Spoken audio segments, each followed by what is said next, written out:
ఒక అమ్మాయిని పాడు చేశాడు, చావే అతను కరెక్ట్. నైట్ మాకు ఫోన్ చేశారు, నేను ఈవినింగ్ నుంచి ఫోన్ చేస్తున్నారు. అయితే మేము మార్నింగ్ సైన్ చేస్తామంటే ఊరుకున్న వాళ్ళు నైట్ 10:30కి మాకు ఫోన్ చేసి సైన్ కంపల్సరీ చేయాలని అడిగారు. సార్ మార్నింగ్ చేస్తాం సార్ అని చెప్పామండి. అంటే మేము కోర్టులోని ఇప్పటికిప్పుడు అసలు ఈవినింగే పంపించాలి, ఇప్పటి వరకు పంపించలేదు, మీరు ఒక సైన్ చేస్తే పంపించేస్తామని చెప్పారు సార్. అంటే ఓకే అని చెప్పేసి మా వారు వచ్చారు.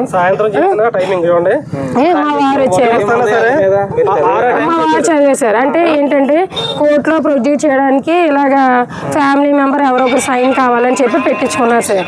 సరే అని చెప్పి మేము ఊరుకుని నేనన్నాను, భర్తతో కాపురం చేసిన దాంతో సంతకం పెట్టించుకుంటే బాగుంటుందండి, నా భర్త నేను వేరే కాపురం, నా భర్తతో ఎలా పెట్టించుకుంటారు, అలా వద్దు సార్, మా అత్తగారితో పెట్టించండి అని చెప్పాను.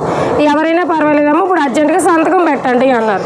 సరే అని చెప్పి మా వారు సంతకం పెట్టినప్పుడు అదే 10:30కి మీరు సంతకం పెట్టించుకున్నారు, 37:40 లోపు ఆ ప్రాంతంలో పెట్టించుకున్నారు. మార్నింగ్ సిఐ సార్ అలా ఫోన్ చేసి ఇలా చనిపోయాడమ్మా, ఇలా వాష్రూమ్ కానీ దిగి వాటర్లో దూకేశాడు, మ్యాక్సిమం ఏంటంటే ఆయన గౌరవం పోయిందని చెప్పేసి ఇలా చేసుకున్నాడేమో అని అన్నారు. దానికి మేము ఏమీ అనమండి.